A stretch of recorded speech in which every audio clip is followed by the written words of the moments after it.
Good afternoon. So we're going to read chapters 19 and 20 since they're short chapters. I gotta say something.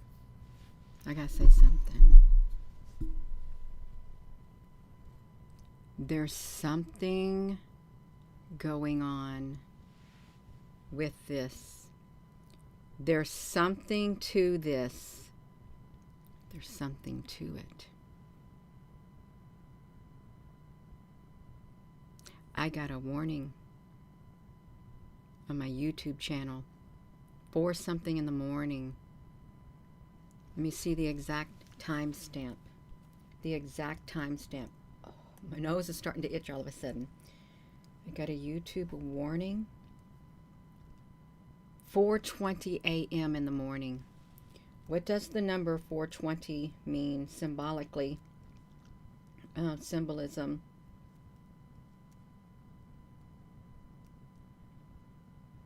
Symbolism message. I'm going to read it.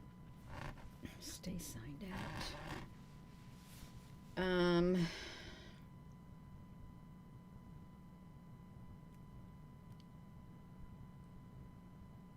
One of personal power and growth. In biblical numerology, it signals a time of change and transformation.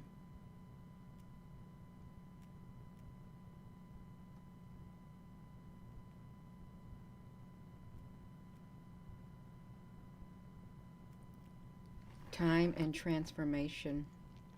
Okay. I'm going to read it. We're going to read it. I'm going to make sure I'm on here. I know they're not sending out the, whatever it is, they're supposed to be sending out the notifications. But it's okay, you all. It's all right. Hello.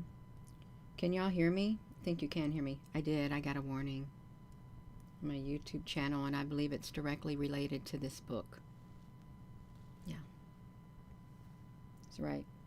Okay, it's perfect. I'm going to read the 19 and 20. I'm going to read it. Since they're short, I got to get over here to it. Chapter 19. As we walked back to the town, Tai took a new and circuitous way in order to show me what to use as a familiar term. I will call the station from which the immigrants or travelers to other communities commence their journeys. I had, on a former occasion, expressed a wish to see their vehicles. These I found to be 2 kinds, one for land journeys and one for aerial voyages. The former were of all sizes and forms. The former means the last. The last, we're talking about the ones that are in the air. Okay. Some not larger than an ordinary carriage, some movable houses on 1 story and containing several rooms, furnished according to the ideals of comfort or luxury which are entertained by the Vril. The aerial vehicles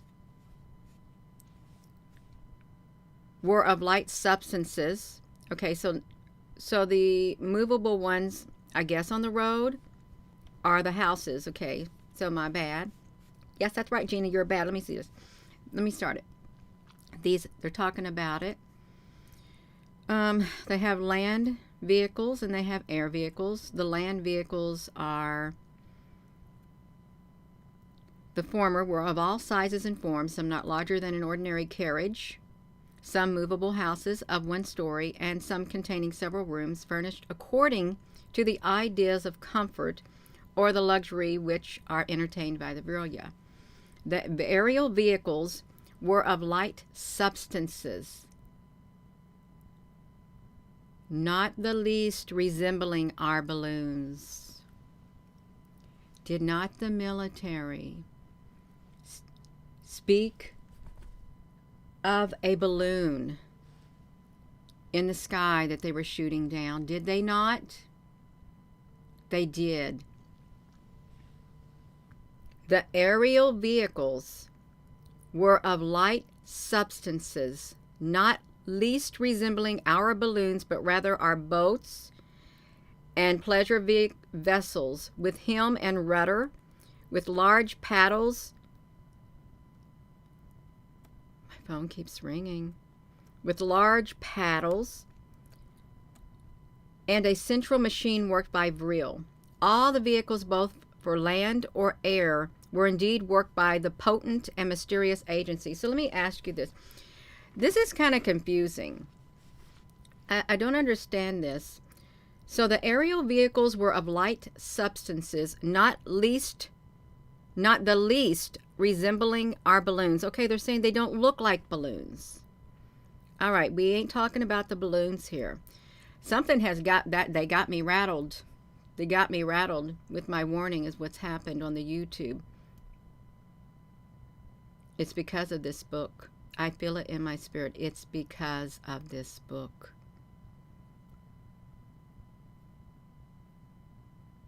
They got boats and pleasure vehicles with helm and rudder, with large wings or paddles, and a central machine worked by the Vril. All the vehicles, both for land or air, were indeed worked by that potent and mysterious agency. I saw a convoy set out on its journey, but it had few passengers, containing chiefly articles of merchandise, and was bound to a neighboring community. For among all the tribes of the Vril, there is considerable commercial interchange.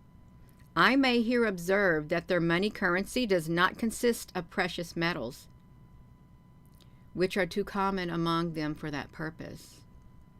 The smaller coins in ordinary use are manufactured from a peculiar fossil shell, the comparatively scarce remnant of some very early deluge or other convulsion of nature by which a species has become extinct. It is minute and flat as an oyster, and takes a jewel-like polish. This coinage circulates among all the tribes of Vril. Their larger transactions are carried on much like ours, by bills of exchange and thin metallic plates, which answer the purpose of our bank notes.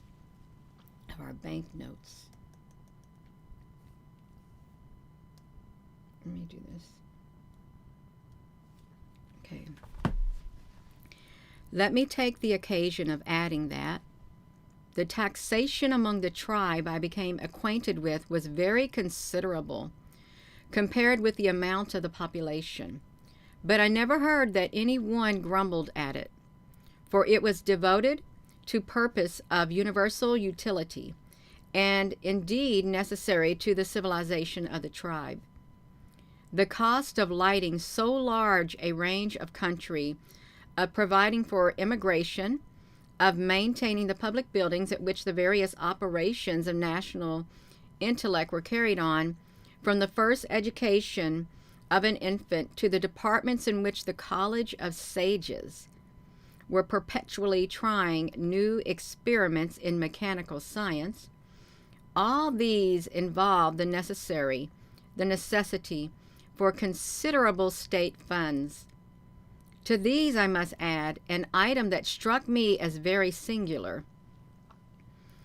I have said that all the human labor required by the state is carried on by children up to the marriageable age. For this labor the state pays, and at a rate immeasurably higher than our own remuneration to labor even in the United States. According to their theory, every child, male or female, on attaining the marriageable age and their terminating their period of labor, should have acquired enough for an independent competence during life. As, no matter what the disparity of fortune in the parents, all the children must equally serve so all are equally paid according to their several ages or the nature of their work. Hello, Dragonfly. Yeah. Of their work. Where the parents or friends choose to retain a child in their own service, they must pay a public fund in the same ratio as the state pays to the children it employs. And this sum is handed over to the child when the period of service expires.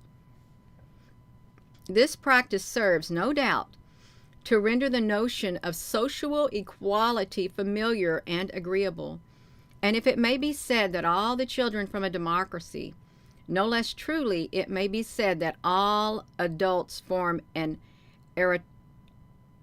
aristocracy. The exquisite politeness and refinement manners among the Vril, the generosity of their sentiments, the absolute leisure they enjoy for following out their own private pursuits, the amenities of their domestic intercourse, in which they seem as members of one noble order that can have no distrust of each other's words or deed, all combine to make the Vril the most perfect nobility which a political disciple of Plato or Sidney could conceive for the ideal of an aristocratic republic. Chapter 10. Chapter 20. From the date of the expedition with Tai, which I have just narrated, the child paid me frequent visits. He had taken a liking to me, which I cordially returned. Indeed, as he was not yet 12 years old and had not commenced the course of scientific studies with which childhood closes in that country, my intellect was less inferior than to that of the elder members of his race, especially the Gai, and most especially of the accomplished Z. The children of the Vril, having upon their minds the weight of so many active duties and grave responsibilities, are not generally mirthful. But Tai, with all his wisdom, had much of the playful good humor one often finds the characteristics of elderly men of genius. He felt that sort of pleasure in my society which a boy of a similar age in the upper world has in the company of a pet dog or monkey. It amused him to try and teach me the ways of his people, as it amuses a nephew of mine to make his poodle walk on his hind legs or jump through a hoop. I willingly lent myself to such experiments, but I never achieved the success of the poodle.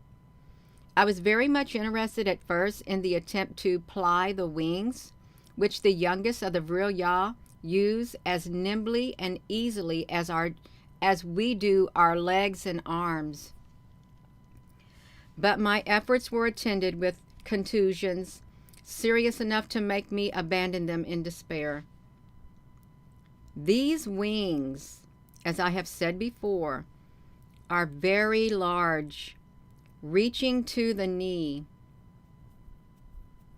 and in repose thrown back so as to form a graceful mantle.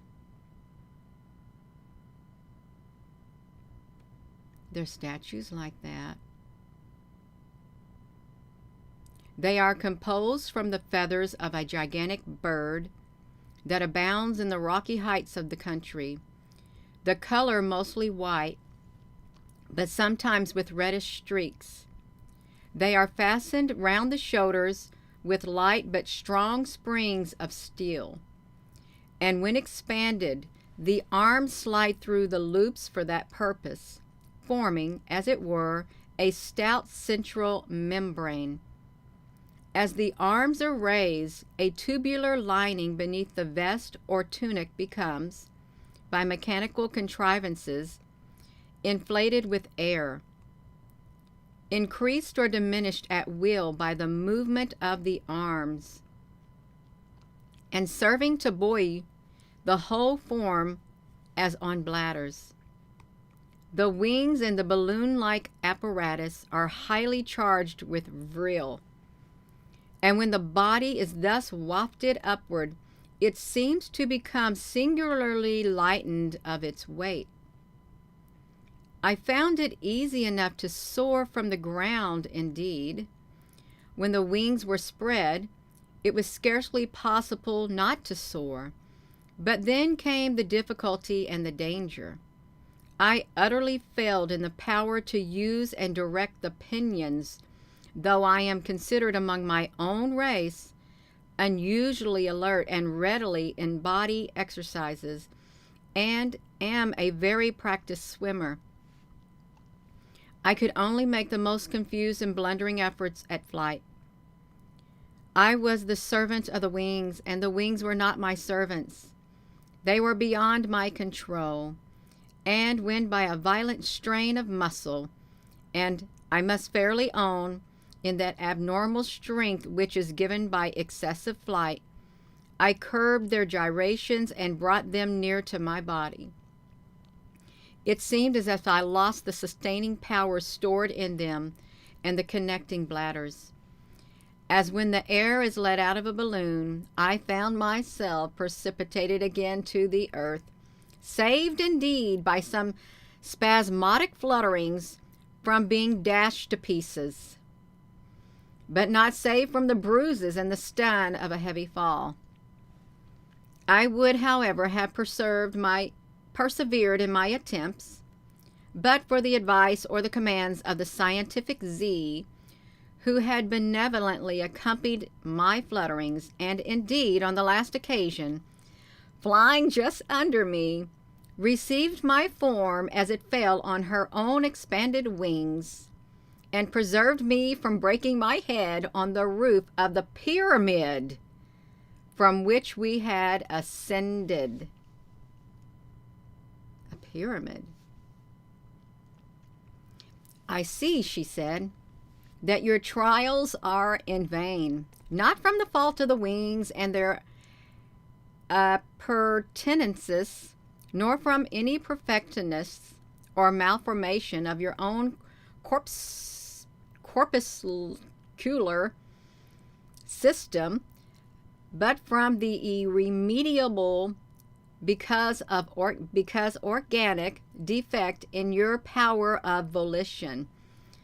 Learn that the connection between the will and the agencies of that fluid which has been subjected to the control of the Vril Yah was never established by the first discoverers, never achieved by a single generation. It has gone on increasing like other properties of race in proportion as it has been uniformly transmitted from parent to child, so that at last it has become an instinct, and an infant Arn of our race wills to fly as intuitively and unconsciously as he wills to walk. He thus plies his invented or artificial wings with as much safety as a bird plies those with which it is born. For I have longed, I did not think sufficiently of this when I allowed you to try an experiment which allured me, for I have longed to have in you a companion. I shall abandon the experiment now. Your life is becoming dear to me. Herewith the guy's voice and face softened, and I felt more seriously alarmed than I had been in my previous flights. Now that I am on the subject of wings, I ought not to omit mention of a custom among the Gai, which seems to me very pretty and tender in the sentiment it implies. A Gai wears wings habitually when yet a virgin. She joins with the Arna in their aerial sports. She adventures alone and afar into the wilder regions of the sunless world. In the boldness and height of her soarings, no less than in the grace of her movements, she excels the opposite sex. But from the day of her marriage, she wears wings no more. She suspends them with her own willing hand over the nuptial couch, never to be resumed unless the marriage tie be severed by divorce or death. Now when Z's voice and eyes thus softened, and at that softening I prophetically recoiled and shuddered, Tai, who had accompanied us in our flights, but who, childlike, had been much more amused with my awkwardness than sympathizing in my fears or aware of my danger, hovered over us, poised amidst spread wings, and hearing the endearing words of the young guy, he laughed aloud. Said he, "If the Tish cannot learn the use of wings, you may still be his companion, Z, for you can suspend your own." That's it. That's it, you all. That's chapter 19 and 20 of this reading right here. So I am going to go. It's a short reading, and I apologize for being a little discombobulated at the beginning. The beginning first, I don't know, paragraph or so. Yeah. But there's something to this. There really is something to this. There's a point over there, something to it. So I'm going to go.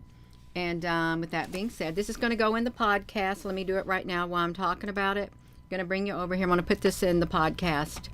I want you all to see the screen. I want you to see that I'm going to put it in the Storytime with Gina podcast. I'm going to save it. Yeah, we're going to save it, Gina. That's right. It's a long book. Let me see how much longer. It's not that much longer. It really isn't. Let me see how many chapters. We're on page 57 of 95. So we'll be starting 21, but not right now. 21. It's only 24 chapters long. 24 chapters long, but we're halfway there. Shoot, I just closed it out. That's okay. I can open it back up when I want. Yeah. You counted the 23 trucks. What happened with, I don't know what happened with all those trucks. I don't know what was going on.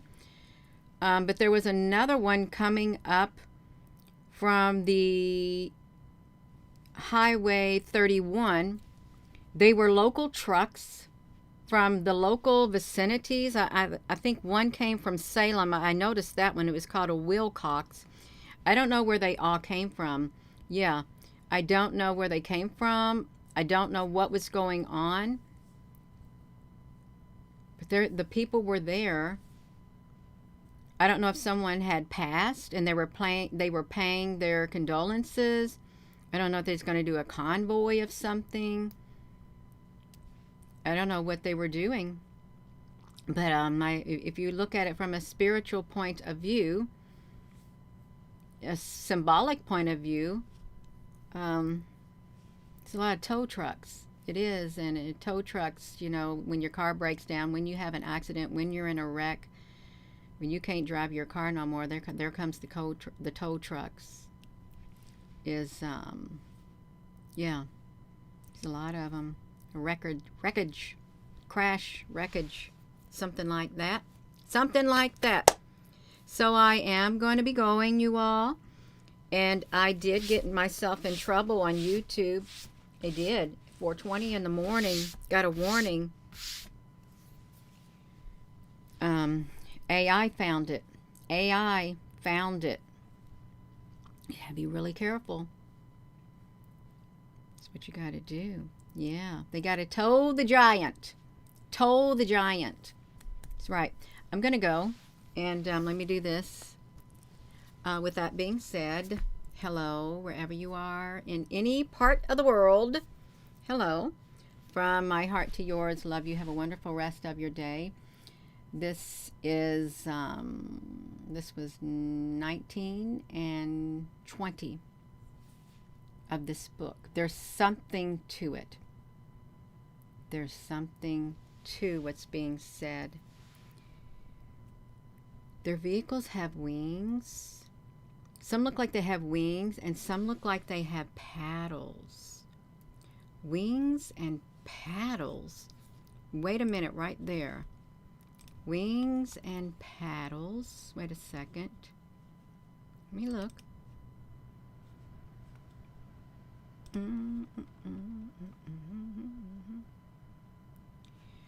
What if they're wings and paddles? I don't know. Wings and paddles. See, this is quite curious to me now.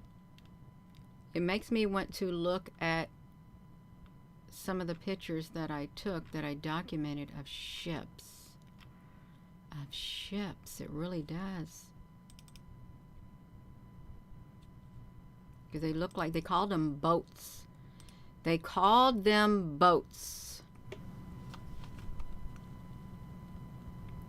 Called them a type of a boat.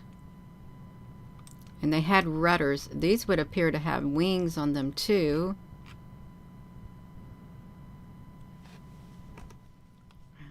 I call them light ships. Light ships. They didn't say what color they were. They said the color of their wings were white with some reddish stuff on them. White with some reddish stuff on them. That looks like it could be a rudder.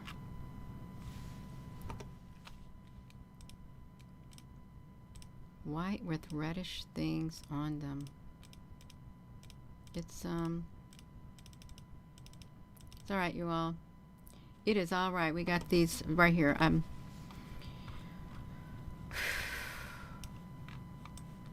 Don't know. Don't know. It's an interesting book. It is. Whether it be fact or whether it be real or not real, don't know. It's quite interesting to read. Gina, can you say for an absolute fact that this is really what's happening? There is something under the earth? No, I can't. I'd say you have a 50-50 chance. That's right. Sounds really intriguing. It sounds really interesting. It does. It does. And they sound like a very serious civilization down there, and you don't step out of line. You don't. After all, they got around over a million communities underground in their thing in this book. Yeah, I'm gonna go, you all. Hello, wherever you are in any part of the world. Hello from my heart to yours. Love you. Have a wonderful rest of your afternoon. And please give this video a thumbs up, and go back and check the other videos too, and give them a thumbs up too, and hit the subscribe button. And thank you all for joining. Love you.